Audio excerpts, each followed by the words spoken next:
Hello, it's Dave here. Before we get to this episode of The Cinemile, I want to take a second to tell you about a new podcast I've been working on with my friend Kobe called The Wire Stripped. It's all about HBO's The Wire and it is available now. The first episode is live and I would massively appreciate it if you guys could head over to The Wire Stripped on iTunes and Acast or wherever you do your podcasts and subscribe and have a listen. I'm going to play you the trailer now and then we'll go straight into this episode of The Cinemile. Thanks. When you walk through the garden, you gotta watch your back. 15 years ago, HBO released a show that nobody was talking about. But then, slowly, everyone started to realise that The Wire might just be the greatest show of all time. I'm Kobe. And I'm Dave. And we're going back to the pits to rewatch every episode in our brand new podcast, The Wire Stripped. We'll break down the lingo, like re-ups, burners, and wiretaps. We'll analyse key scenes. Like that infamous fuck scene. Yeah, we'll be swearing a lot. We'll also be talking to celebrity fans of The Wire. Still hoping to get Barack Obama on here. Yes, we can. And we'll be talking to key cast members, including Frankie Faison, better known as Deputy Commissioner Burrell. He's a character who's just trying to survive. He's trying to do a good job. And Lance Reddick, who played Lieutenant Daniels. Quite frankly, the pilot was there were so many characters that I didn't even know who I wanted to be. It wasn't like I got to play that character. I had to be on the show. And of course, the one, the only, the bunk, Wendell Pierce. Me and Dom, we have a scene here, and all I'm going to do... He said, oh God, it's awful, you're awful. I said, well, I have to listen to that fake-ass Baltimore accent you have, so shit, you got to deal with me. So dust off your DVD box set. Dave, people don't watch DVDs anymore, man. Oh, well, dust off your streaming service, I guess, and join us as we revisit the greatest TV show ever made by creating the greatest podcast ever made. Yeah, well, our top 5, maybe. But let's aim high. Hi, my name is Lance Reddick, and you're listening to The Wire Stripped. You gotta help me keep the devil way down in the hole. Hello, I'm Dave and I'm here with my wife Cathy. Hello. And we're doing another cinema. No, we're not doing a Cinemile. Today we're not doing a Cinemile. We're not. The Cinemile is normally where we walk to the cinema and then walk back from the cinema for anyone who is listening to this podcast for the first time. But today we are doing our end of year review of TV shows. This is our first time we've done this. We did an end of year movie show last year. Which we loved. And then we've watched so much TV this year because we haven't got to the cinema as much because we have a new baby, and also we did a Game of Thrones.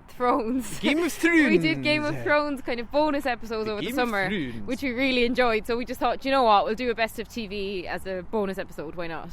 Yes, and we asked you on Twitter and Facebook and Instagram what your best and worst TV shows were for the year, and we'll be reading out some of them later. We got loads of entries. Thank you. Yes, thank you. And apologies in advance for the quality of this episode because we're both holding our notes. I'm also pushing a buggy and Dave's holding the podcast recorder. And we both have colds. Yeah, we both have colds. And it's freezing. And we're in a park. Yeah, so the baby's nicely bundled up in his buggy, but we have bare hands because of all the podcasting. So apologies for the snuffles. Yes. Yeah. Okay, so will we get into it? All right, so we're going to do our top 5 of the year TV shows, then we're going to throw to some honourable mentions, and then our guilty pleasures and our worst of the year. Yes, and also we don't know each other's top 5, so this is thrilling stuff. I don't know anything on your list. No, I haven't seen either of our lists. Yeah, lists are top secret in our house. But we both just finished our list 2 minutes ago. But we've also largely seen the same TV shows because we watched them together. Well, no, I watch a lot of TV without you now. That's true. I'm on mat leave. Yeah, you and Oscar watch a lot of crap. Oscar watches a lot. Okay. All right, so Cathy, what was your number 5 TV show of 2017? My number 5 was one we watched together, HBO show that we watch on Sky Atlantic, The Affair, season 3. Oh, completely forgot about that. Damn it! I was wondering if I you'd knew have there was that. one I'd forget. Oh, that was brilliant. It's a brilliant show, and why I've put it in my list is because The Affair season 3 really surprised me, because The Affair season 1 was an excellent show. For anyone who hasn't seen it, I wholly recommend watching it.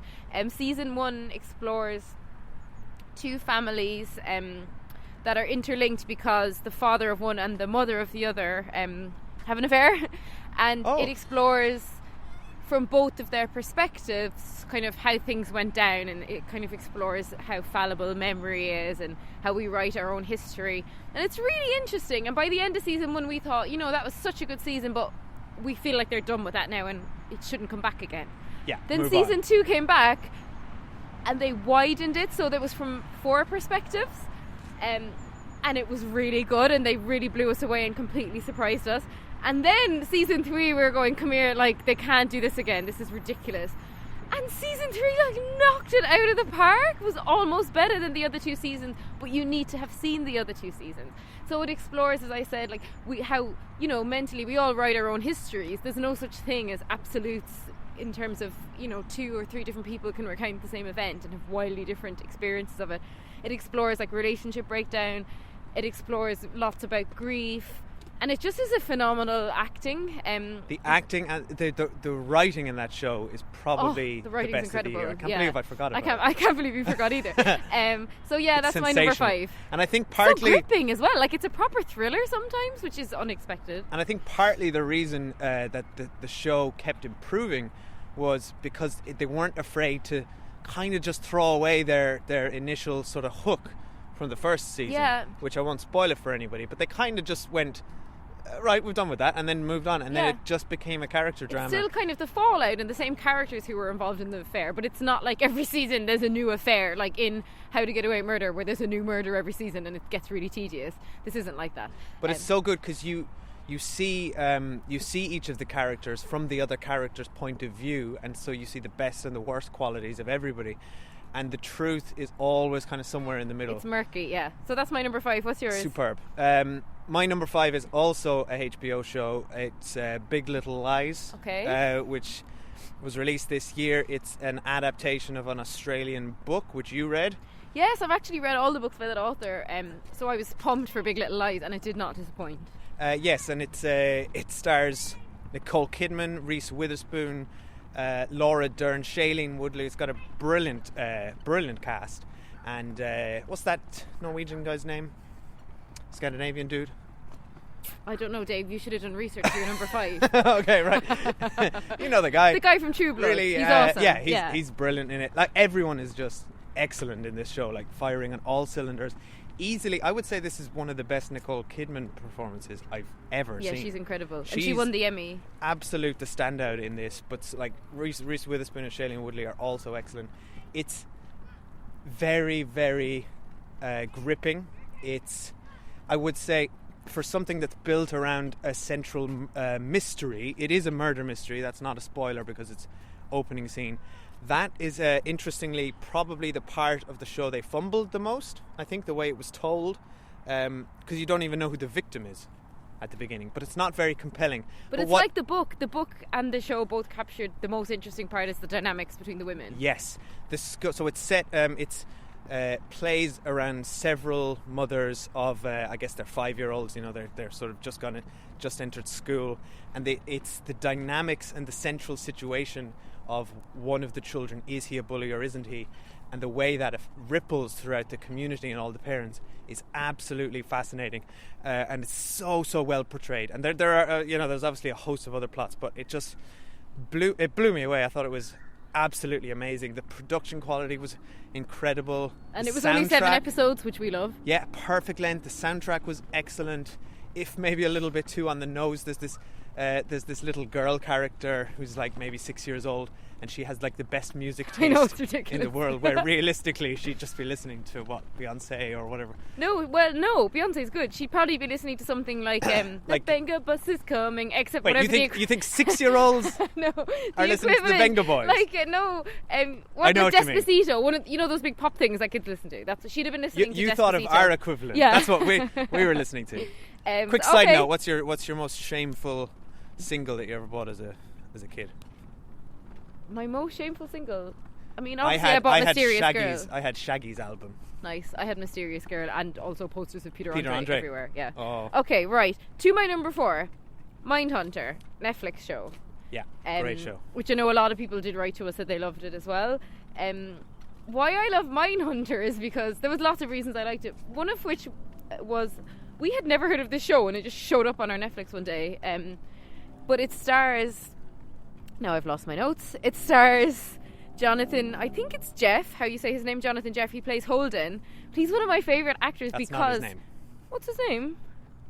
I don't think that's his name. We'll come back to that later. Okay, well, anyway, he was in Looking, which is one of my favourite shows of all time, HBO show, and he was in Boss, which was a fantastic, sadly short-lived show, starring Kelsey Grammer, and this guy's awesome in it. And to the point where I was so obsessed with Boss that I became one of those weird people who like joined the Facebook page and was like writing Save Boss. It was like Save Boss, one of those kind of people. What's really great, and it also stars Anna Torv, who plays Wendy, and she's from Fringe, which we love. She's brilliant. We love her. And then what's his name? Holt McCallany. Okay, his From name Fight is Club. Jonathan Groff. I know. apologise. I've done my research. Thank you. And anyway, basically, this is a show about kind of the origins of that whole, what we see now in shows like Criminal Minds, where you analyse serial killers and their motives, and this is set place in the 70s, which is really fun anyway. All the 70s stuff. The two male partners have teamed up, and they're just trying to discover, what motivates these serial killers, which is a new phenomenon, because up until this point they always look at murders whether you're first of all, A, you're just crazy, or B, you've got a motive, and they're trying to posit that actually no, you may not have a motive to kill somebody, and you may not be crazy, and there's other reasons that you would kill people. For example, you've got these strange compulsions or urges. And I just found all that really fascinating. And I broke a cardinal rule of our relationship in this show, where if Dave and I are watching a show together, we watch it together. Now, as I said, I'm at home on maternity leave, and I just said, I'm sorry, Dave, and I skipped ahead and finished. You cheated on me. I cheated on you with Mindhunter. I'll never forget. Yeah, so I finished it all in about 2 days, and then Dave had to watch it on the train. And everybody, I'll tell you how she broke this to me. First of all, she didn't. I was on the train home, and I opened up my Netflix, and the top thing was Mindhunter, like episode 8. 4 episodes ahead, it said resume playing. Yeah, so I was so betrayed. You found out. It was like if you'd opened my Facebook and seen me kissing another man. It was worse. Yeah, it was that kind of. I cannot believe it. Anyway, so I really enjoyed it. Oscar really enjoyed it too. And what is your number 4? My number 4 is Rick and Morty season 3, which you don't watch. No. So I have watched, but I don't watch. Because me and your sister Lizzie tried to force you to watch it. Yeah. But you've no interest. Rick and Morty is, for anybody who doesn't know, it's an animation by creators Dan Harmon and Justin Roiland. Dan Harmon is the creator of Community, which is another show I love, and he also does a great podcast called Harmontown. And it's an animation about a grandfather and grandson. The grandfather is a quirky, mad scientist type. It's sort of very much played on Back to the Future. That I think that it's a play on that sort of. I think that's where the characters' titles come from. I'm babbling on here about what the show is about. You are babbling. You got distracted because I was tending to the child. Yes. It's just very, very off the wall. It's ridiculous. It's very, very funny, and it's very dark and cynical, but also tackles the family situation quite well. And I think this season was quite controversial. I think a lot of the fans really didn't like it. There was a lot of weird misogyny going from the fans, a lot of backstage controversy because they hired a lot of female writers, and the fans turned out to be, this sort of like Gamergate kind of fans. It's funny because the worst kind of internet people. Even though I know the people who make the show aren't like that, and blatantly they've hired all these women, the fact that the fans are like that turns me off the show, which I know shouldn't, but I know, really taints it. But Dan Harmon himself came out to say, he just denounced those people. But I actually think this season really stepped things up in terms of the family dynamics. They made one very significant change to one of the characters, which played out really well. The actual episodes are a little hit and miss. Some of them are quite weak. Others are incredibly strong. None of them are quite as strong as maybe the first episode, which was released early as a really, really good April Fool's Day prank. But I just absolutely love this show. It's really, really good at taking every sci-fi trope that you've ever seen and just twisting it on its head, or even just any other genre trope. It feels different and fresh, and if you haven't seen it, please go see it. And you watch it on Netflix, right? It's all on Netflix now. Yeah, okay. Now, my third installment is another HBO show that we watch on Atlantic, which is Insecure, Season 2. So, Insecure Season 1 was amazing. it's co-created by Issa Rae, who also writes a lot of the episodes. She's basically the driving force behind it. And she got this show because initially she actually made a web series called Awkward Black Girl, and she basically explores issues of being a black woman in her 20s in the States. And this is actually a quote from her. I've done research. She said this initially around season 1, that she's going to examine the complexities of blackness and the reality that you can't escape being black. And it's really interesting. So basically, at the surface level, you look at Insecure, and it very much sits with shows like Sex and the City and Girls, of which I'm both a big fan of. In that nominally, you know, it's exploring a woman. She's got 3 girlfriends. It's weird how they have that format of 4 women friends. And don't all women friends come in 4? Yeah, they do. Isn't that how it works in real life? But this show is it's also like those in that it explores like the awkwardness of sex. It explores female sexuality. It explores friendships. It explores relationship breakdowns. But where this is much more important and really stands out from those shows is that it really explores racism in the States, not through any not through anything too serious. It's a very funny show, and there's just situations the characters find themselves in where they're experiencing racism generally from white people who don't realise they're being racist, and that's what's really interesting about it. So it's not you're out and out, you know, there's nothing wrong with the white characters. They're not doing anything wrong. They're just not reacting the same to these black women as they would to a white woman or a white man. So it's really interesting. And some of the stuff, again, a bit like The Affair. Season 1 was so good, I wondered, you know, you always have like kind of, what do they say, like the bad second album or the bad second season. That didn't happen with Insecure. It actually got better. And one of the things Insecure season 2 did is they took who was the boyfriend character in season 1, and he's now a main character in his own right. Like, he's got his own scenes. He's not just connected to these women, and he's amazing. And they also have like the best friend character, Molly, is experiencing like the gender pay gap. But again, it's all done in quite a funny way. So there's just so much stuff they're talking about. And also that feeling of like being in your 20s and not really knowing where your life is going. And it's set in LA, in Inglewood, this neighbourhood. And just that's not a location I've ever seen anything set in. I find it really interesting. And I know you did watch season 1 with me, but this is one again I jumped ahead and watched without you. Yeah, I mean, you have a lot of extra couch time at the moment. I thought season 1 was excellent. It's really strong, like just very so funny, very unique voice she has, like in the writing, and it created one of the best impromptu songs. Oh, the songs are so good. Broken Pussy. And like she always breaks into these kind of, she imagines these scenarios, so she'd be in a situation and then it cuts to her in a bathroom just rapping to herself in the mirror. And one of the best things about the show is the music. So much so that I think they got like Solange Knowles involved in executive producing the music. They have like all like amazing artists in it.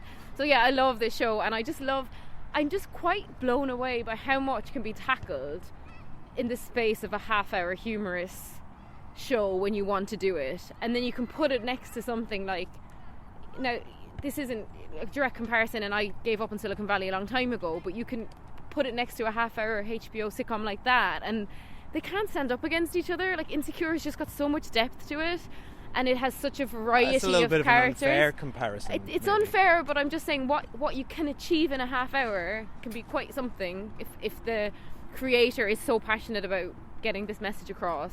I know, but that's not what Silicon Valley is trying to achieve. I'm not trying to achieve it. I'm just saying what you can do while still being laugh out loud funny really blows my mind. And you, what's your number 3? My number 3 of the year is Mindhunter, which we've kind of covered. But what I really liked about Mindhunter was, we didn't know a lot about it going in.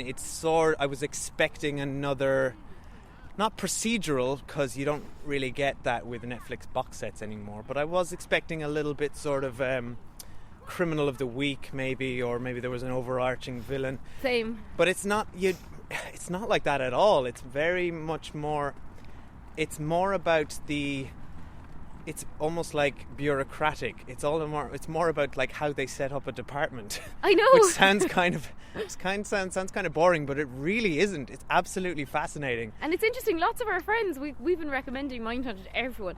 And loads of our friends have said, "Oh, it's too boring. I've given up on it." But we seem to love the tedious details. Stick with it. I will say to anybody, because you don't even meet the second member of the team till the second episode. You don't meet the third member of the team till the third episode.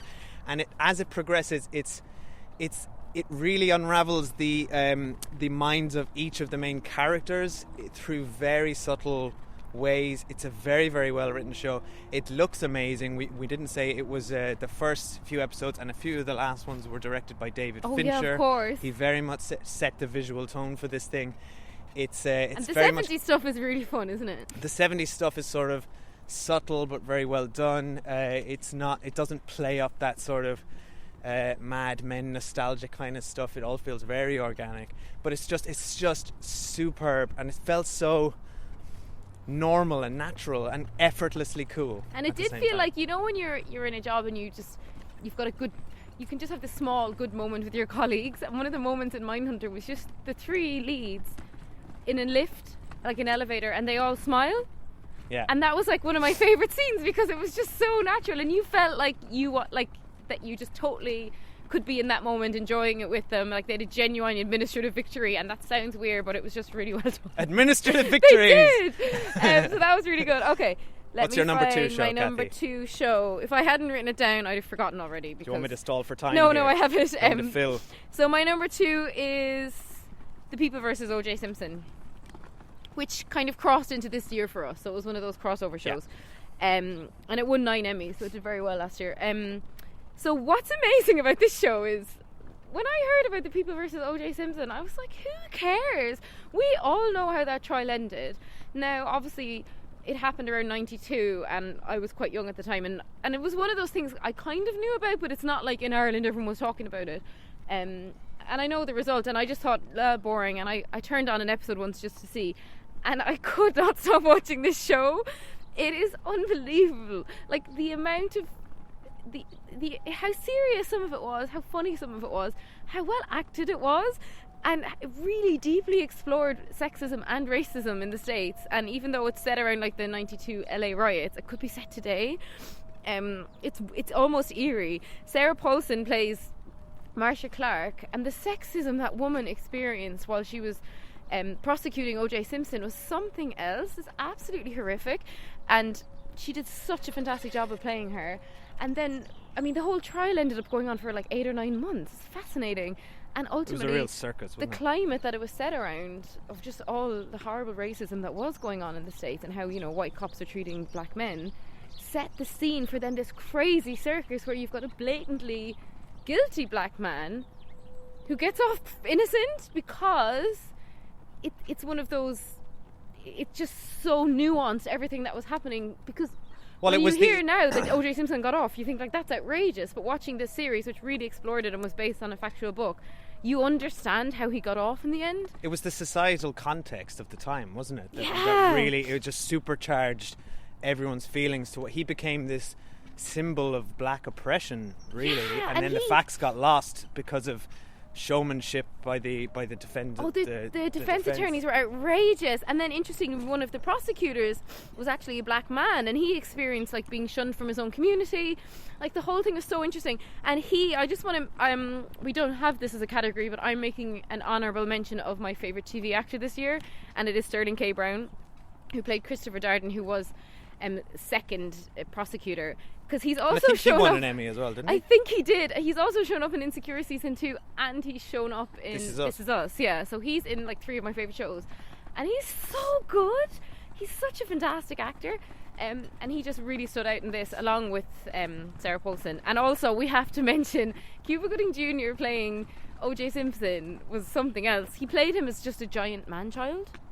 And I don't know really anything about O.J. Simpson other than having seen this series and having seen, is it Lethal Weapon or Naked? Which one is he in? Naked Gun. Naked Gun, yeah. So that's basically all I know about him. Cuba Gooding Jr. was something else playing him. I really enjoyed it. And we have to mention John Travolta's wig. and John Travolta chewing the scenery in every scene, and I don't think he was doing it ironically. He laughed, like every time he came on screen we just started laughing because it was so ridiculous. And also Ross from Friends was in it. Like, it was just it was a great cast. I really enjoyed it. Okay, Dave, your number 2. My number 2 of the year is a late entry because I just finished watching this last night and it went straight in at the charts at number 2. It's American Vandal on Netflix. This is a fake documentary about an incident in a high school in America in which 27 dicks are spray painted onto 27 teachers' cars, causing $100,000 worth of damage. And one guy, Dylan, is kind of the school clown / moron who is charged with it and expelled from the school and is facing felony charges for vandalism. And what this documentary sets out to do, and it's very much done in the style of Serial and Making a Murderer, it sets out to discover the truth, not necessarily prove his innocence, but there are certain facts which don't quite add up to the fact that Dylan was doing. But have you said this is a mockumentary, not a documentary? This is all fake. Okay, They're all actors. It's all written. But it is done so po-faced and so seriously, like the best kind of mockumentaries, that it is like very, very funny. But this is 100%. It's satire because it's a send-up of this, this new wave of true crime documentary, which has really gripped pop culture in the last few years. Yeah, like in podcasts and in TV. Yeah, and they even reference Serial. At one point, when they're interviewing somebody, they say, "What is this for?" And they say, "Oh, it's a true crime documentary, like Serial." The documentary makers themselves reference that. I need to watch it. It's just when you told me the subject matter, I just thought, you know what, that sounds so but silly. That's but what's so good about it. The subject matter, they picked the most ridiculous and like innocuous thing, and they treat it with the same level of seriousness as murder cases. And the production values in this show are as good as any of those shows. And when I was going to bed last night, I was like, Dave, come to bed, right? We've got a newborn baby, we're really sleep deprived. Dave's like, no, I need to know who drew the dicks. I need to know. I have an episode and a half left. I'm like, okay, good luck to you, goodbye. But that is what the best satire does. It works not only as a send-up of all those things and other things, because this just really nitpicks and pulls apart the threads of why we find these things so satisfying, and it really like holds a mirror up to like these true crime documentaries and how invasive they can be. In particular, I was reminded of S-Town, which is a very, very big podcast this year, which looked into one man's particular life.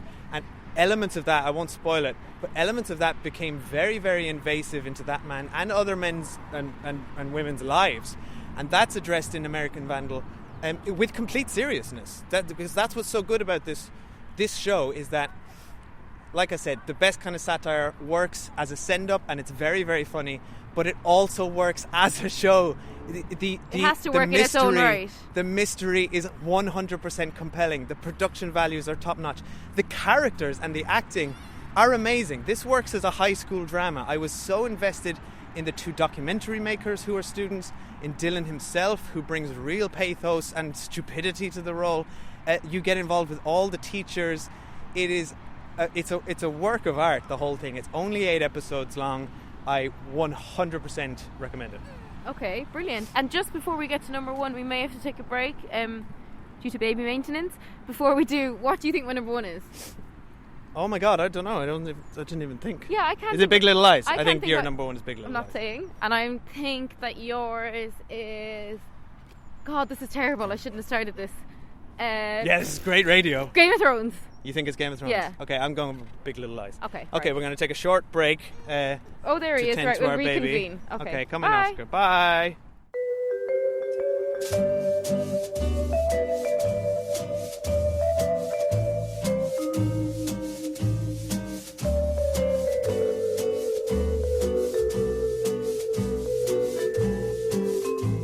Okay, we are back, and we are about to hear what Cathy's #1 show of the year is. So Was it Big exciting. Little Lies? It was Big Little Lies. Gotcha. Which is why I wasn't trying to say too much when you were talking about Big Little Lies. And look, I probably can't add too much to it. I guess there was so many elements of Big Little Lies that worked for me. At its core, which it has to be a good TV show, is that it was entertaining, right? That's what we need. That's the first thing. And I would say that about everything on my list. They're all entertaining because that's what I look for in a TV show. It has fascinating characters, as we said, this complexity to everyone. The acting is just out of control. You're looking at a whole, a cast of A-list Oscar-nominated actresses, essentially. When Nicole Kidman can disappear into a role. Yeah, wow. Yeah, and I think for me, as I said, I've read the book, and I've actually read all the author's books. And she, what's really interesting about female fiction is always. It's always kind of just pushed under the... if there's a book set around a schoolyard, which a lot of her books are, they're all set around Sydney, around where we used to live, so I loved reading them when I lived there. They somehow get seen as less than other books around women who are mothers in the schoolyard and all that. They kind of just get pushed aside a little bit, even though you're capturing a side of life that anyone who has kids experiences, not just women. So I really enjoyed reading that when it's really well done, as hers is. It's it's just, she's a very good writer. She really captures that. And then I was skeptical about it being adapted for the big screen, particularly because they took it from the Sydney setting and moved it to Monterey in the States. But actually they end up being very visually similar, and as soon as we heard Reese Witherspoon was on board with it, I was really excited, because she's such a powerhouse in Hollywood now in terms of being a producer, and part of that is she's a woman over 40, and famously we know there are no roles for women over 40 in Hollywood. Reese Witherspoon bought the rights to this book.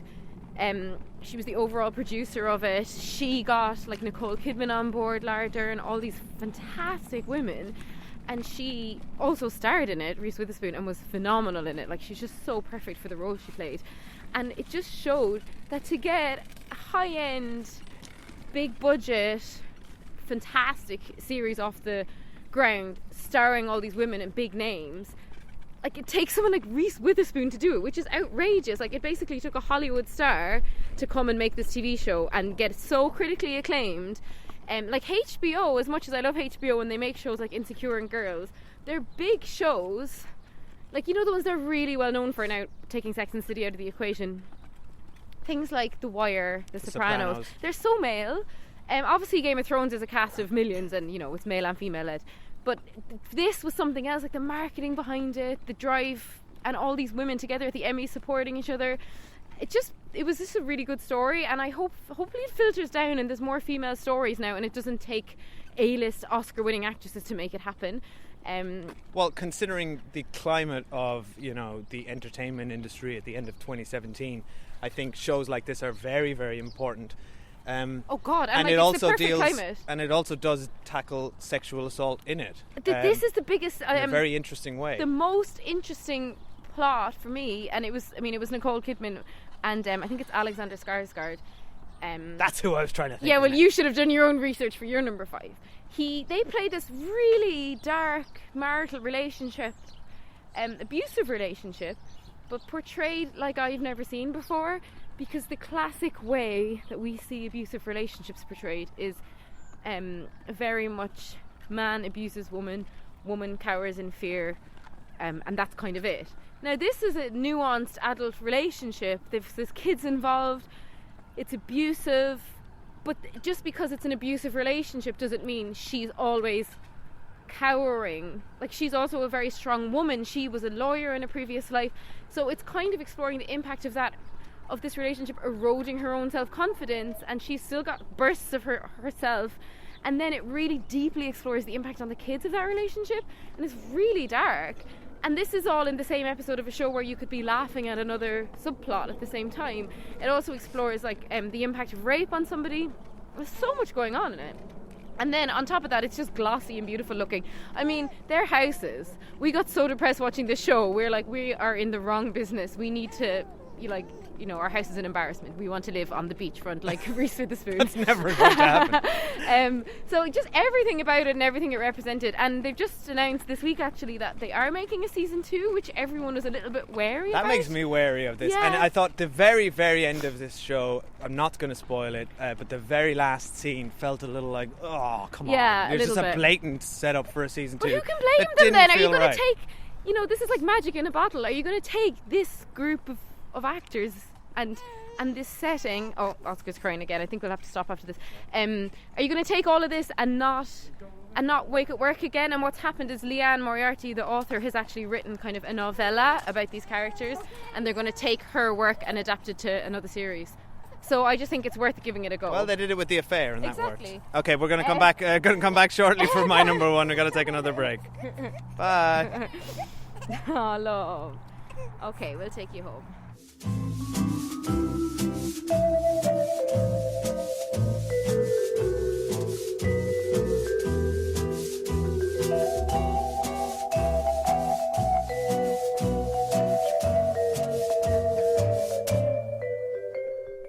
Hello, we're back, and we've magically transported home. And we are making hay while the baby shines. The baby is lying on his mat, looking very diligently at a flashing crab. Yes, so quick, let's go. What's your number This might one? distract him long enough to talk about number one. So, you thought my number one was Game of Thrones. I don't really, I just can't guess what it is. Why do you think Game of Thrones? I don't know, it's the first thing that I mean, came into Game my of head. Thrones is great fun to watch, but like it's getting a bit old at this stage, Yeah. I would say. It's certainly not fresh or interesting. No, my number one is BoJack Horseman Series 4. Oh, yes, of course. Which Again, is I forgot about that because we don't watch it together. a sensational show. No, you sort of you missed I out missed on that. it, yeah. But I would recommend, if you're looking for something to do while you're on maternity leave, go back and watch all of that, because it is amazing. Now, this is a show, if anyone who doesn't know, it's about it's an animation set in a slightly surreal alternative universe where horses and other animals have evolved to the shape of humans and live with humans.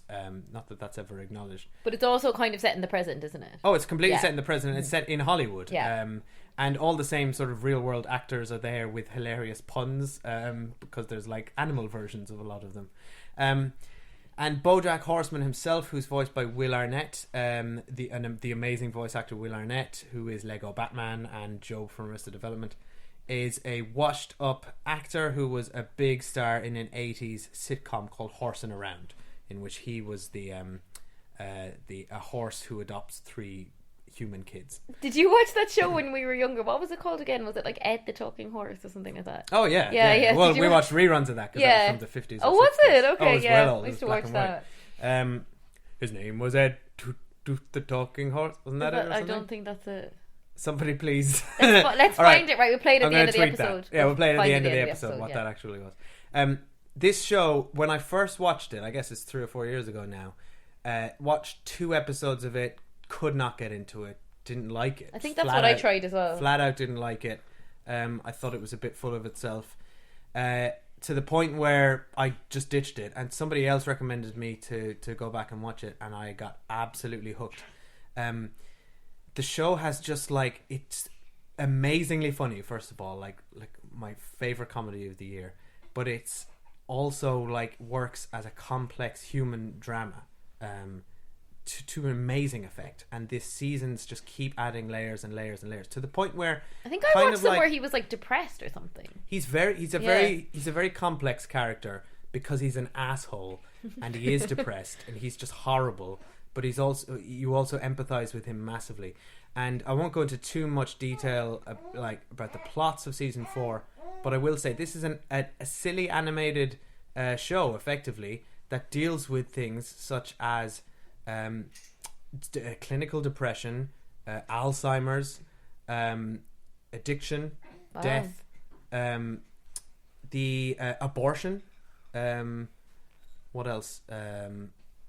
Miscarriages. It deals with very, very dark subject matter. It also tackles, quite interestingly, topics such as gender equality, the gun control issue in America. There's a whole episode about gun control in America, which is both deconstructs it in such a hilarious way and such an obvious way.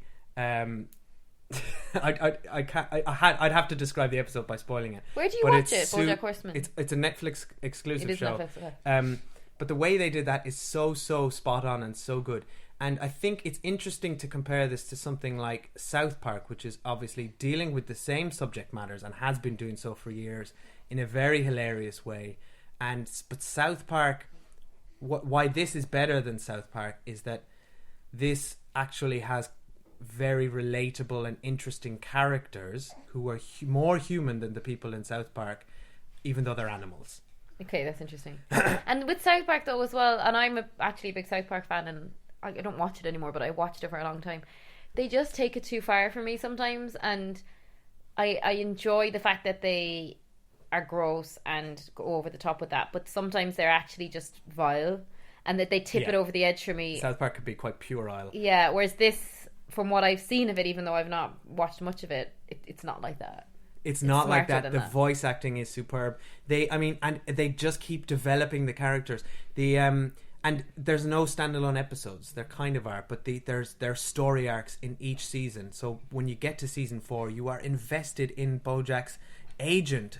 She has one of the most tragic plots in his rival called Mr. Peanut Butter, who's a dog who was in a rival sitcom. All these things sound so ridiculous on face value, and when you first introduce them to season 1, they are pretty much just face value, but they just keep adding layers and layers to these characters.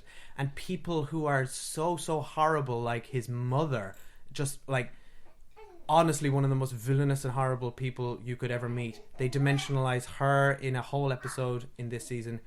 It is absolutely superb. Everyone should watch it. Not enough people are watching it or talking about it. Okay, good number 1. And now it's a lot easier to podcast because we're at home. Oscar's talking away in the background. He's talking to the crowd. And we've got some, before we go into our other lists, we put out a call on Twitter, Instagram and Facebook, and way more people wrote to us than we were expecting. So poor Dave had to collate this all this morning. Yeah, sorry. Thank you to everyone who wrote in. We cannot read them all out because there are loads of them. Yeah, way too many. But it's amazing. We got such feedback. People are really engaged with TV and like have such passion about it. Oscar's very excited about this list. So interestingly, I've got the what the most people said was their best show of the year was a tie between Mindhunter and The Handmaid's Tale.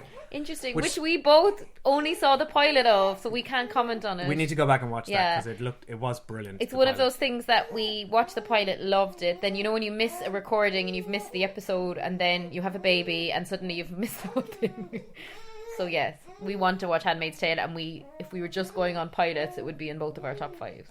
The joint second place, Better Call Saul had a lot of mentions, and The Good Place, which is also on Netflix, and I've watched the whole 2 seasons of that in a blitz recently, and it is brilliant. I absolutely recommend that. Also then in joint third place, there was a lot of stuff. Godless, which is a Western on Netflix I haven't seen. Yeah, it looks good. Rick and Morty got a few mentions. American Gods, which is that Amazon Prime show, we haven't seen that. Which is highly recommended by Nick, who was our Geostorm guest. Yes, Master of None, second season, which I haven't caught up with yet, but the first season was very good. The Juice, you've watched that, the new David Simon show? Yeah, so The Juice, I just finished actually, and it's interesting because The Juice is a David Simon show for HBO, right? So it's obviously incredibly well acted, well written, well researched, perfectly set in the time that it is, which is the 70s in New York.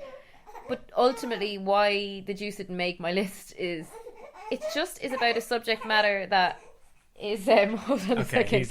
He's fine. We'll come back to this. We're gonna take another break.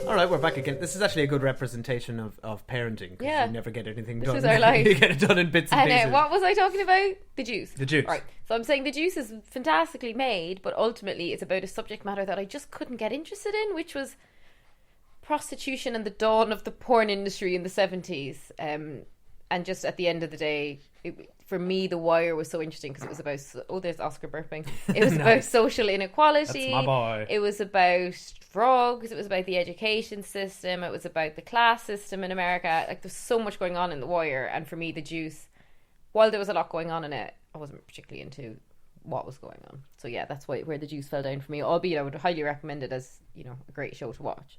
Okay, on to what people thought were the worst shows of the year, and by a country mile, the most people said Marvel's Inhumans. Yes, which is so funny because it shows how many people have actually watched the show. We watched it too. We watched the pilot.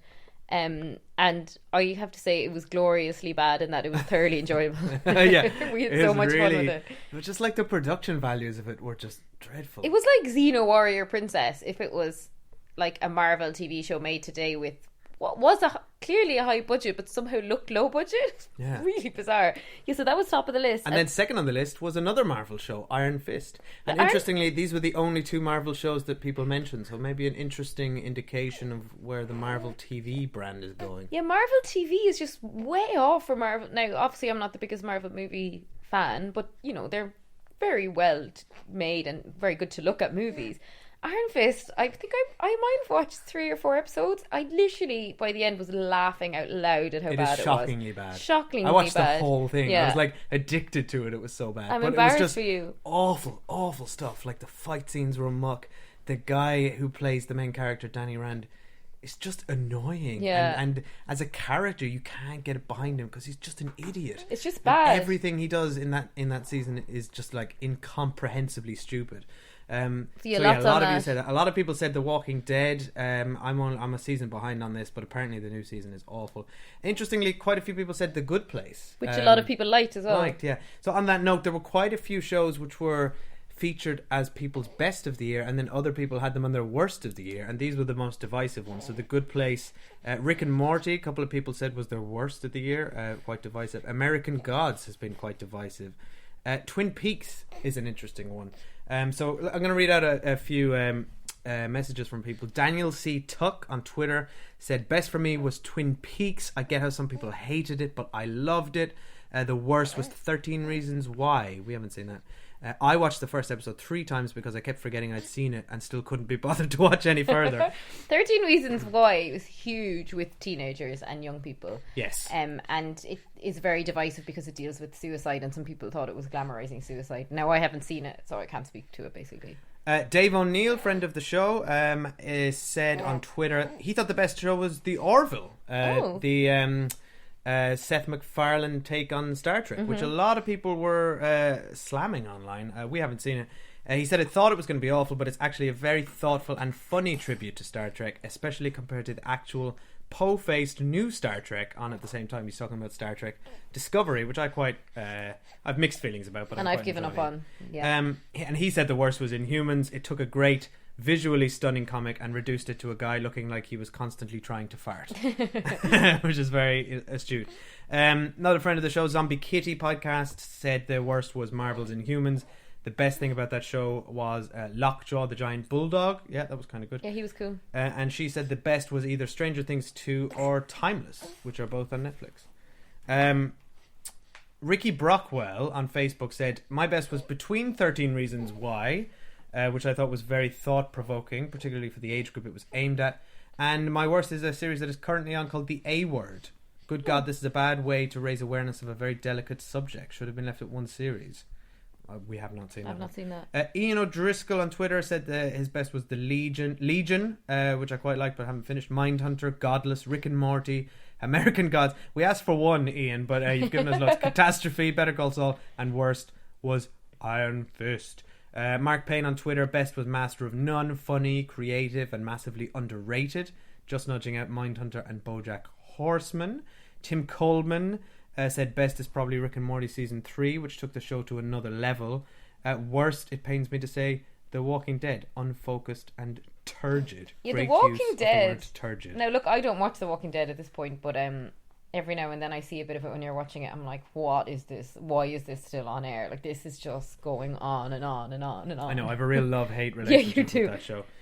Tom on Twitter, at Thomas Benfield, said Godless on Netflix turned out to be a huge surprise. I really want to see this. Yeah, me too. A fantastic western played out over 7 hours, a real gem, and A Handmaid's Tale felt like a very important and thought-provoking work with Elizabeth Moss putting in one of the best performances of the year. We need to see that.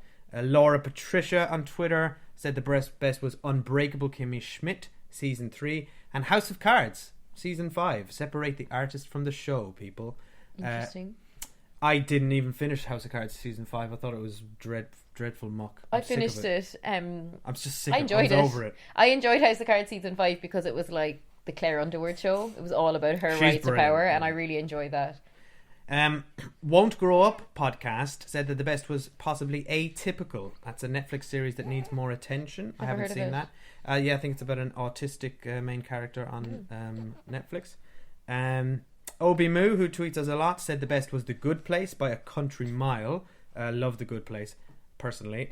Although I'm really getting into Mindhunter, and then the worst, Inhumans.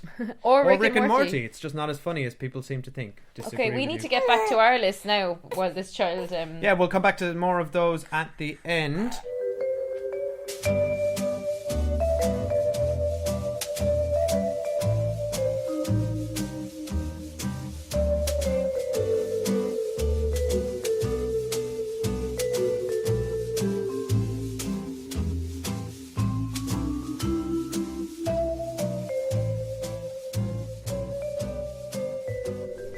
We're back outside. Quick break there. Dave, hopefully you'll play some nice music, and we are on to our honourable mentions. Now, as I said, I'm watching a lot of TV at the moment because I'm on maternity leave, but I also watch a lot of TV anyway because I work in TV. So I've usually watched 3 to 4 times more shows than Dave has by the end of the year. Sounds like a competition. It is. Firstly, I want to mention the girls' final season. I thought they wrapped that up really well. I thought they did a fantastic job. I was majorly impressed by it, and I loved it. Game of Thrones, you know, as we said, the reason we did a podcast on Game of Thrones is because it's a cinematic event. That's what Game of Thrones is. And they certainly pulled off the spectacle again this year, and I personally loved doing our podcast on it. And if there is a show like that people think we should do a podcast on, let us know. We're thinking maybe Westworld. We're trying to think like what's cinematic enough to do a podcast on. Let us know what you think. This Sinner was one that I loved on Netflix, like massive binge, starring Bill Pullman and Jessica Biel. Yeah, very, very enjoyable. Alias Grace, which is another Margaret Atwood adaptation, who wrote The Handmaid's Tale. Again, I watched on Netflix, thoroughly enjoyed that. Bright Lights, which was a documentary about Carrie Fisher and Debbie Reynolds, which HBO made and aired after they both died very close together, was a very poignant and interesting look at a kind of Hollywood dynasty and how fucked up that whole place is. And they had such a close relationship. So, very unusual relationship. So I found that very interesting. And then one that I've only watched a couple of episodes of because it's still running, but it's just so weird, is this new comedy that's on Sky One called Sick Note. And it's just like the weirdest cast ever. It's Rupert Grint, Don Johnson, and Nick Frost. So Don Johnson's just so funny in it. And basically the premise is Rupert Grint is like this kind of young guy with a crap job.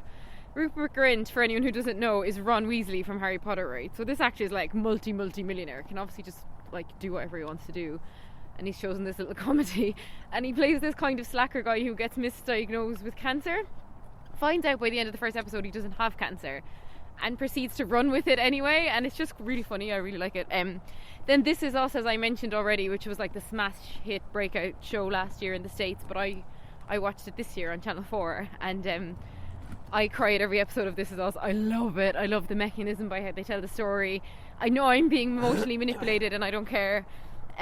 Catastrophe, which we also watch on Channel 4, it was in its 3rd season. It's fantastic. Catastrophe is very funny. It's very funny. And then The Juice, as I mentioned, I think it was a great show. Dave? Alright, my honourable mentions, a lot of overlap here. Firstly, Big Mouth on Netflix. You didn't watch this, but it's a new animation from Nick Kroll. It's you love a Netflix animation. Yeah, well, they're very good. This one, this is literally shows that email marketing works, because I get an email from Netflix. This is a show you might like. Never heard of it. Said, all right, fine. Okay, I'll give it a go, and absolutely dug through the whole thing. It's very good. It's just set in a school. It's about coming of age stories of loads of 12, 13-year-olds. It's all set around puberty. It's very like gross out, but hilarious and very identifiable and quite quite lovely in parts and sweet, but also ridiculously filthy. Okay. Which is interesting because the show itself points out that they're 12-year-olds and they're talking about pretty That's really weird. serious I'm not into sexual it. stuff. Star Trek Discovery was quite an interesting watch. I think it's a bit up and down. I've got problems with it that I can't go into here. I was so disappointed with that show because we both are big Star Trek fans, but yeah, that show. It doesn't really feel like Star Trek, No. but it's quite a decent sci-fi show. Yeah. The Punisher, we just burned through that one. Love The Punisher. That was really So good. fun and good. Yeah. Just a classic revenge story. And John Bernthal, who plays him, is outstanding. He's outstanding. And the other actor who is from Desi from Girls, who plays the hacker in this, is love him. amazing. Yeah. That actor, I forget his name. The Good Place I absolutely loved with Kristen Bell, and Ted Danson is amazing in this, playing an angel architect. 2 series of that on Netflix. Watch that. Where are we? Black Mirror. Oh yeah, of course. I came forgot out this about year. Black Mirror. There was too many of them, though. They kind of. There was 6. That's not too Yeah, many. no, but because there's more of them coming out now, isn't there? Yeah, It doesn't feel like such an event anymore. in January. 3 of them I thought were very, very good. The 4th episode, San Junipero, was outstanding. Yeah, that was beautiful. Possibly the best one he's ever done. 3 of them were pretty poor, I thought. But then that's the nature of these kind of shows. Yeah. Some of them are going to be good, some of them aren't. Archer came back, continues to reinvent itself. It did a sort of 40s noir thing. It was a bit hit or miss, but I love that show. Stranger Things 2, I think we've already spoken about our feelings about it this a bit. I thought it was just okay, a little disappointing. Wait, is this in your honourable mentions or your most disappointing? That's honourable mentions. Oh, right, okay. Blue Planet 2, we've only watched a few of these, but it looks incredible. Oh, stunning, yeah. Game of Thrones, you've talked about that. Curb Your Enthusiasm came back, and it's exactly the same. It's weird. It's like no time has it's passed. Great. It's like He even looks the same age. It's like being transported back to early noughties. Yeah. Last Week Tonight with John Oliver I'd like to give a shout out to, because particularly at the beginning of the year with the Trump inauguration on that, satire like shows had never been at their best, and this is very, very astute and good. Girls, season 7, you've covered that. I thought it was brilliant. Catastrophe, you've covered. The Great British Bake Off moved to Channel 4. That was fun. Yeah, we enjoyed that. And it's exactly the same, despite the new hosting despite panel. the hoo-ha is the only way I can describe. Yeah, people get so get over it. Get over it. People it's are like, going, it's a "There's British ads. institution. There's ads on this show. Yeah, ads fun TV. Do you not understand how TV works? It's 100% exactly the same. It's Yeah. just Mel and Sue and Mary Berry aren't on it. Yeah. And Mary Berry is a big loss, and I like Mel and Sue, but like it doesn't matter. Doesn't matter. It's a bloody baking show. Insecure, you've covered that extensively. I thought that was great. Broadchurch had its final season, which I thought was very strong, much better than season 2. They should have just skipped season 2 and just gone straight from 1 to 3. And that's my list. Okay, great. Next list is guilty pleasures. What are yours? Top of You've my got to list, have a lot of I have these. a lot 'Cause of you these. watch a lot of muck. I watch a lot of. I have a lot of guilty pleasures. My top is The Bachelor. Any Bachelor adjacent show, any part of the Bachelor franchise, I'm into it. Sorry, Bachelor Nation. Bachelor is Nation. how they refer to themselves. I don't do that. Only because I have no friends. I have one friend. You have Tessa. no friends? No. Oh, that's so sad. As in people who don't walk, because they don't really show it over here. Now, my friend Tessa, who has been on our Lion review and also our 50 Shades Darker review, she watches it with me when we can do it together, and it's so fun. The Punisher, which you mentioned, it's a guilty pleasure because I loved it, right? Like I enjoyed it probably almost more than any other show I've watched this year. But I can't put it in my top 5 because it's really everything, that morally and theoretically I stand against, which is this man, this vigilante, physical, powerful man. He's using guns to get revenge, and it's just this really male-driven story, and it's all about male power, and I'm against all of that, but at the end of the day I wanted this guy to kill everyone who had anything to do with his family's death. Classic fun It was revenge basically story. like Rambo, which is also a movie franchise that I love, though I know I shouldn't. But actually, you make a good point. The politics of that show are very troubling. There's a whole bit about gun control where effectively there's a Democratic senator who's trying to increase areas around gun control and trying to limit people getting guns, and he's a villain. And like our guns. heroes are like, I carry a gun, Yeah, and I was I know. like, what? And It's I troubling. didn't really. But as you said, like that. standout performance from the lead actor, and I was just so into it. Billions, which is the Oh, that's Showtime show that we terrible. watch on Atlantic here, which is Paul Giamatti and oh God, what's his name? Brody from Homeland. Damian Damian Lewis. Lewis. Oh my God, Billions! I just love. Like, it's literally like Paul Giamatti It's is ridiculous, that chewing the scenery. It's just so fabulously dramatic. Like, you know, he's not a millionaire; he's a billionaire. I really, really enjoy Billions. Dynasty, which is on Netflix at the moment, is so bad, and it's so embarrassing for me because it's not a Netflix original, so it's being released weekly, and I'm like waiting weekly for the episodes to come out. Like, I was texting Dave at work one day saying Dynasty's out today, I'm so excited. And finally, the final season of Scandal is so enjoyable. It's on at the moment. Olivia Pope has gone rogue. Don't you mean Olivia Pope? Because that's how she says her own name. And I think I can enjoy it. I've always been a bit like, about Scandal, but I'm really enjoying this because they've said it's the last season, so I'm like, right, wherever they want to go with this, I'll just follow it now. I've never heard a character say their own name so much. It's like Harry Potter. Every time Olivia Pope is mentioned, it's like, Olivia Pope, like Harry Potter. And every character in that show speaks in this weird staccato rhythm. Yeah. Like, it's like, there is only one way we are going to get through this. I am Olivia the president of the Pope. United States of America.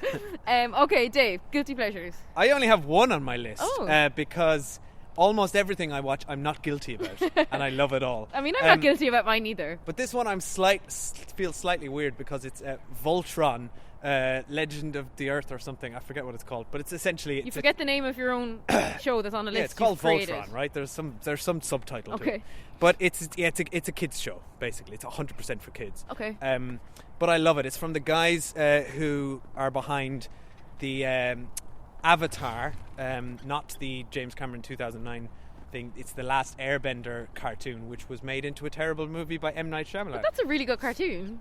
It's a brilliant cartoon, and I 100% recommend everyone watch that. And they did a spin-off show called The Legend of Korra. But back to current which list. is outstanding. 2017. But they also made a reboot of this old 70s cartoon called Voltron, which I had never seen, don't really know a lot about. But it's got all their same flair and humour and lovely visuals. So why is it a that you guilty get. pleasure? Because it's it's a kids show, and I don't know. Do you know what a guilty pleasure is? I don't think so. Right. No, On to I'm happy with everything I watch. Biggest disappointments. First for me, The Get Down. That was this year, wasn't it? Oh yeah, I forgot Sorry. about that, I mean, yeah. Baz Luhrmann, when I heard that Baz Luhrmann was going to be making this huge show for Netflix, it cost like $100 million, is all about music. I was just like, I love Baz Luhrmann. I could not have been more excited, and honestly could not get past the pilot. Now, a lot of people say if you do get past the pilot, it does get quite good, but... Yeah, but I believe in a pilot in the old-fashioned sense of the word, is that this needs to be good enough episode that in its own merits I will go back and want to watch the episode 2.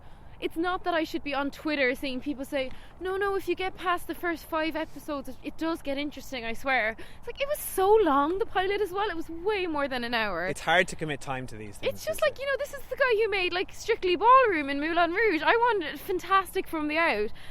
My other big disappointment, was Stranger Things season 2. And I guess I'm calling these disappointing because I just had very high expectations around them. Like, and I watched all of Stranger Things season 2, like somewhat painfully and not as quickly as at all as we'd watched season 1. In fact, Dave finished it ahead of me because I couldn't be arsed with it. And I think I figured out why I was disappointed with Stranger Things season 2. It was because season 1 had an awesome mystery, which was where's Will, what's happening, and it had a really fun introduction to this 80s world, right? I loved both of those elements. This season, there's no mystery, and it's just the same age. No. Like, there's nothing new about the only the mystery setting. is what happened to the pumpkins. And if you want to hear more on this, Dave does another podcast called Scheitgeist, which I never mentioned because I don't like that he does another podcast. But they did a very. You're jealous of my other podcast. But they did a very good episode on Stranger Things, which I did enjoy. And finally, hello, Discovery Shark Week. Michael Phelps versus the fucking shark. I thought Michael Phelps getting in the ocean with the shark. Yeah. I love Shark Week, so I actually watched loads of it in work. And what happened? Nothing. They didn't race each other. Did it eat him? No, they weren't in the same space. What? Basically, Michael Phelps swam somewhere, the shark swam somewhere, and they measured it, and they were like, "Oh yeah, shark's faster." So that was a massive disappointment. Oh, great. Well, we could have guessed that. Dave, disappointments? I've got a few. The Defenders, which was the Marvel culmination of all their Marvel shows. Why were you disappointed? Because none of the I had no expectation around the show. Well, because I really liked to 2 seasons of Daredevil. I really liked Jessica Jones. I thought Luke Cage was okay. Iron Fist was terrible, admittedly. And they've been building to this for a long time. And I don't know, I just thought I loved the Avengers so much. And this should have been just the Avengers. You know that slow build-up where we had Iron Man and Captain America and you had their own movies and then they all met and the chemistry was all electric. Yeah. It's That's exactly the opposite of that. Yeah. There was no chemistry. And you finished it. You were sad enough to finish that show. It was hard work, though. It was a slog. Terrible. House of Cards, I've already mentioned. I think I'd been losing interest in House of Cards since season 2, really, but I just kind of stuck with it. Well, now it's going to be really interesting to see because they've sacked Kevin Spacey off it. Though, interestingly, there's a natural point at which his character could be very easily written out now because, as I said, the last season was all about Claire Underwood anyway. He'd almost become a secondary character. I don't care. That show just outstayed its welcome long ago. Silicon Valley was a huge disappointment to me this year because I love that show. It's one of my favourite comedies of the last few years. And I forget what season they're on now, but it just dropped the ball massively. It was so good for the first 3 seasons. Veep, same story. Veep, yeah, I was disappointed with Veep. Veep is a show that is one of my favourite comedies, and it got better and better and better. Somehow just kept getting good. But then Armando Iannucci, who's the creator of it, left, I think, a couple of seasons back, and now it just feels like it's a shambling shadow of itself. Well, it's hard because she was the vice president, then she was the president. Well, don't spoil what happens in the previous season, but the previous season has a very natural ending. Yeah, it naturally ended, and then now it just feels like this weird epilogue. It's kind of sad, isn't it? They're all just shadows of themselves. It's completely lost its way. The Tick one was one I was really looking forward to. I really enjoyed that cartoon and the old live action one from the 90s, and I love Peter Serafinovich who plays him.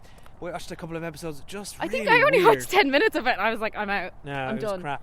And then the Cormoran Strike BBC adaptation of J.K. Rowling's series of mystery novels. Which we actually in an earlier podcast mentioned that we really liked it, but then we kept watching it. We didn't even finish the second one. It just was really flat, even though the casting was so spot on. Yeah, the casting was. He really looked like Strike. It's interesting with this one because actually I forgot to put it on my list.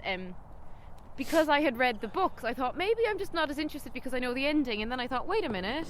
Big Little Lies, I knew the ending of that and I absolutely loved it, so that's not why I wasn't into it. It was thing too never literal. Came to life. Yeah, never. And all the casting was great, but ultimately together they didn't have chemistry. It was completely lifeless. The 2 leads have chemistry in the books. Is that it? You have a lot of disappointments. No, that's it, yeah. Worst, I have the Defenders. I would put Iron Fist in there as well. I mean, they're just 2 sides of the same shit-ass coin.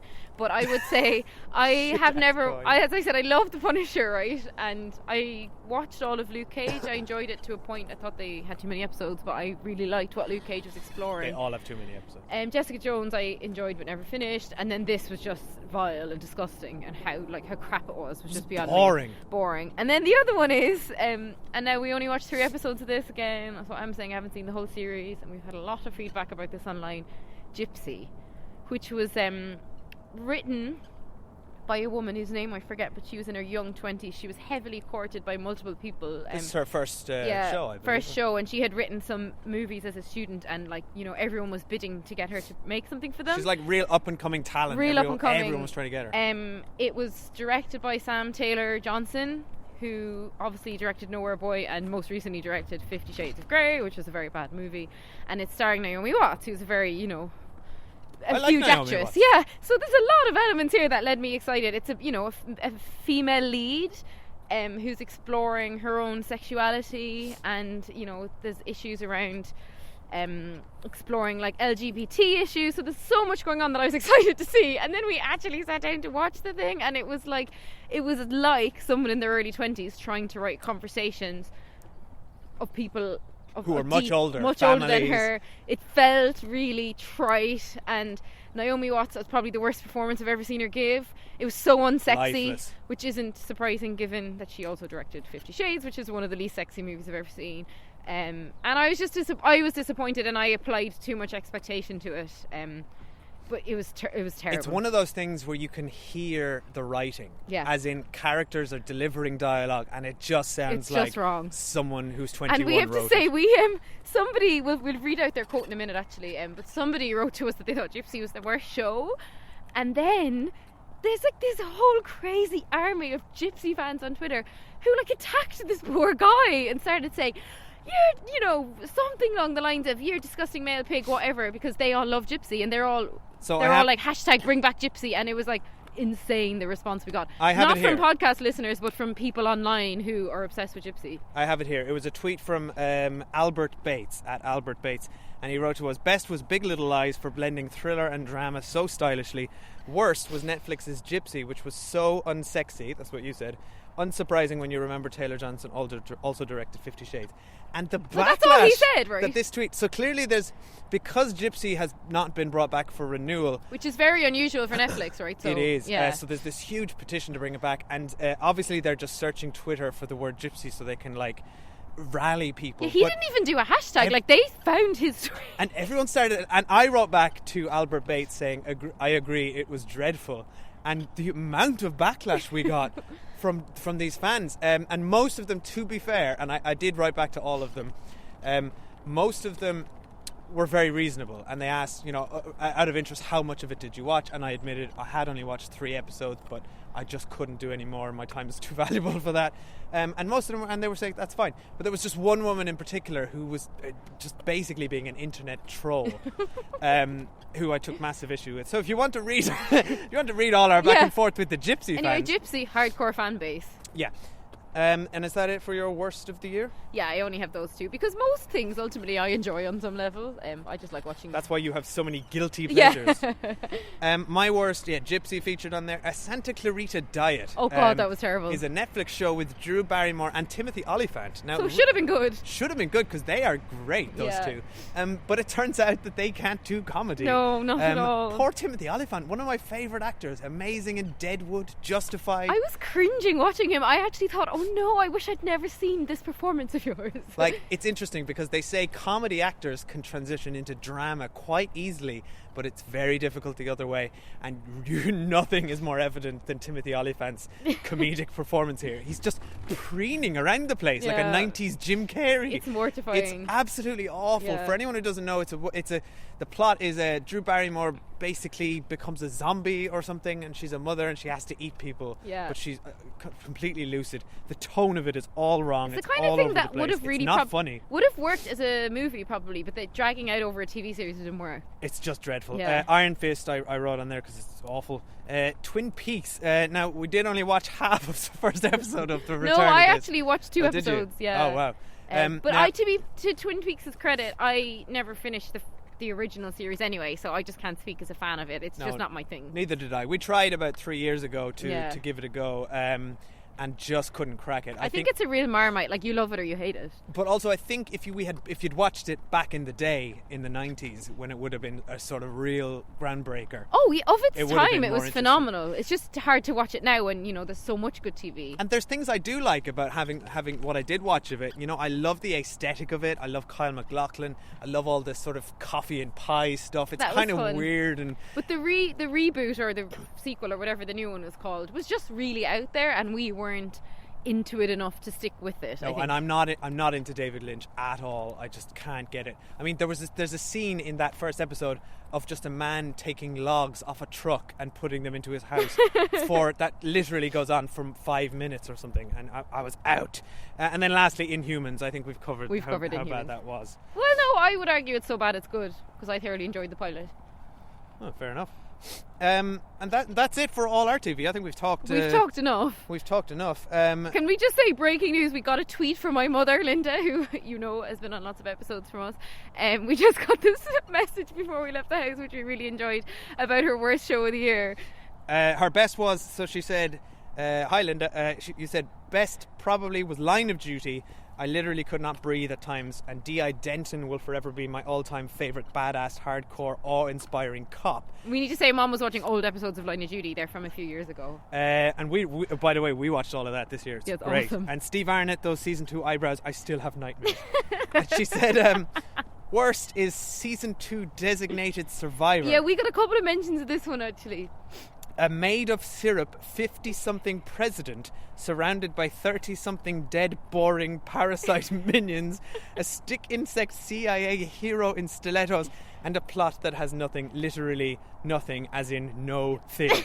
And she's right, because I tried to watch it, and I was watching this. I know what she means, a CIA agent running around in stilettos trying to, like, whatever, do her work, and it's like, you wouldn't if you knew you were going to be running around shooting people wear stilettos, right? That reminds me of Bryce Dallas Howard in Jurassic World. Yeah, so annoying. And a few more tweets from tweets and Instagrams and Facebooks from you lovely people out there. Lauren Berry, who was on our Wonder Woman episode, said the absolute best ever was Patriot on Amazon.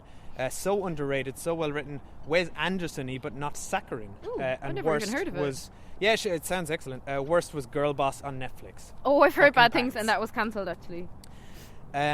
Carly Bramwell, in response to the Gypsy fiasco, said that the best was Gypsy on Netflix. An absolute delight and much needed representation for women and LGBTQ.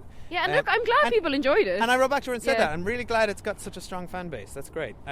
Worst, The Walking Dead. A lot of people said that. Blame Your Brother podcast wrote to us and said their best was Mr. Robot and Better Call Saul, tied for first. The Blind Spot became the worst after a promising premise. Scott, who has been on this show as well, said worst Iron Fist or that one with Ted Danson where he's an architect angel or whatever. The Good Place. Yeah. Joe from Scheitgeist said The Handmaid's Tale takes top spot as most relevant social commentary. I seem to have sidestepped the dog muck shows this year. Lucky you. Arthur Hamer, who did our illustrations on our social accounts. Best for me has been season 2 of Master of None and The Juice. Worse, probably House of Cards, which gets more and more ridiculous every season, but somehow still isn't as bonkers as actual US politics. I wish do you know what? I'm going to watch Master of None because it's had too many good recommendations now. I'm going to catch up on it. Dula Care Ireland on Instagram said The Handmaid's Tale and worst, Designated Survivor. Why did we even start watching it? Jack Navin on Instagram, Mindhunter, clever, thought-provoking, beautifully constructed. I expect no less when Fincher is involved. And lastly, Steve Dempster on Facebook said I've loved Mindhunter and The Good Place. Both are available on Netflix, and was so bored by American Gods. Great visuals, but it was far too slow, and I hated nearly all of the main characters. Ooh, not good when you hate all the characters. That tends to not work. No. All right. Okay, amazing. Quite Love a bumper it. episode. I feel like this has gone on for so long, and it's gone flashes through our day. We've been recording this for hours, right? Hopefully for you guys, it won't be that endless. I feel like it's like that Futurama episode where time keeps skipping forward a few hours. That's exactly what it's like. Okay, thank you so much for listening, and we're going to, because we're actually a cinema podcast, record a best of the movies over the next couple of days, and we'll get that out at some point. But funnily enough, we've both seen more TV than movies this year. Yes, and if you want to, if you've missed the boat and do want to let us know what your favourite TV show or worst TV show was, you can message us at The Cinemile on Twitter, Facebook or Instagram, or our email address is thecinemile@gmail.com. Yes, and also please, if you haven't already done so, subscribe to us on iTunes, leave us a review, leave us a rating. That really helps us and we'd really appreciate it. Thank you.